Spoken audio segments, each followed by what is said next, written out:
ఎప్పుడు వెళ్ళిపోతుందో తెలుసు నువ్వు? రేపు ఎందుకు వెళ్తున్నావు? 11:30కి. రేపు ఉదయం 11:30. రేపు వెళ్తున్నావా? అయిపోయింది. మినపప్పు ఏం చేసావు? ఏం చేస్తుంది మీ అమ్మ, మీ వదిన? జంతికలు, సున్నుండలు.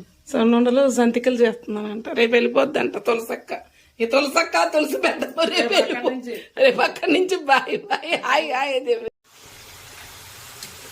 మా అమ్మగారు వాళ్ళవి అయితే ఉప్పు కారం లేకుండా తీసాను కదండి, అవైతే అయిపోతున్నాయి అనమాట. ఈ వాయిల్ అయితే ఉప్పు కారం వేసాను. జంతికలు అయిపోయినాయి, మావి అయిపోయినాయి, మా అమ్మగారు వాళ్ళవి అయిపోయినాయి. ఇస్తున్నానండి. సున్నుండలకి అయితే మిక్సీ పట్టేస్తున్నాను.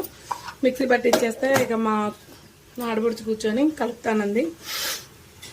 వంట లేట్ గట్టిగా సున్నుండలు అయితే మిక్సీ పట్టేస్తుంది. ఇది బెల్లం కూడా మిక్సీ పట్టి, మన మిక్సీలో వేసే బెల్లం మిక్సీ అంత మరి పిండితో సహా వేసేసి